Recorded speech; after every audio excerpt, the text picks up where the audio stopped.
আপনারা দেখছেন সাথে দর্পণ, আর আমি আপনাদের সঙ্গে রয়েছি মঞ্জুর আলম। বিভিন্ন রাজনীতিবিদ এবং রাজনৈতিক নেতাদের মুখ থেকে শোনা যায় রাজ্য প্রশাসনের সক্রিয় হতে হবে, কিন্তু রাজ্য প্রশাসন সক্রিয় হচ্ছে কিনা তা নিয়ে এখন বড় প্রশ্ন উঠেছে।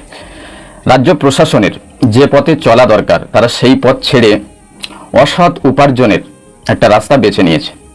যেমন আমি 2-3টে কারণ আপনাদের সম্মুখে পরিবেশন করছি, শুনুন। কেউ মিটিংয়ে যাচ্ছে, তাকে আটকাচ্ছে। কেউ গাড়ি নিয়ে যাচ্ছে, তাকে ধরে টাকা তুলছে। নিরীহ ছেলে, নিরীহ মানুষদেরকে দোকান হাট বাজার থেকে তুলে নিয়ে তাদেরকে চুরির কেস দিচ্ছে, কারোর গাঁজার কেস দিচ্ছে। এইভাবে করে অসৎ উপায়ে প্রশাসন এখন উপার্জন করতে নেমেছে। আপনি বলুন, যাদের হাতে সমাজ কুলুষ মুক্ত করার ছড়ি থাকে তারাই এখন ড্রিঙ্ক করে রাস্তার ফুটপাতে শুয়ে রয়েছে। তাহলে এ প্রশাসনের দেওয়ালে পেট ঠেকেছে না পিঠ ঠেকেছে, আপনারা সেটা বিচার করে বলবেন।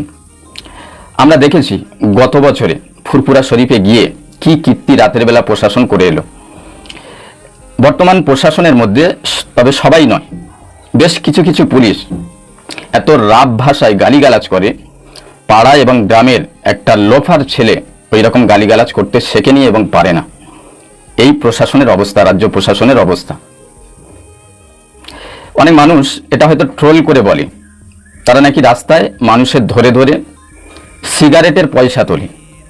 যদি তাই হয়, আপনাদের যদি বেতন কম হয়, রাজ্য প্রশাসনকে বলছি, আপনারা পুলিশ মন্ত্রীকে বলুন যে আমাদের বেতন কম হচ্ছে, বাড়ান, এতে করে আমাদের ভরণ পোষণ আমরা ঠিকমতো আদায় করতে পারছি না। পুলিশ মন্ত্রীকে বলুন। আমরা দেখতে পেয়েছি মুখ্যমন্ত্রী মমতা বন্দ্যোপাধ্যায় বিভিন্ন জেলায় গিয়ে কনফারেন্স করে বড় বড়, সেখানে থানার ওসি, পুলিশ এবং অন্যান্য নেতা মন্ত্রীরা থাকে। যখন পুলিশদেরকে মুখ্যমন্ত্রী মমতা বন্দ্যোপাধ্যায় ডাকে, তখন পুলিশেরা উঠে বলে, হ্যাঁ ম্যাডাম, কোনো অসুবিধা নেই, এখানে সব ঠিক আছে, আপনি যেটা বলবেন সেটাই শুনবো। কিন্তু মুখ্যমন্ত্রী যেটা বলছে এ প্রশাসন তার উল্টোটা করছে।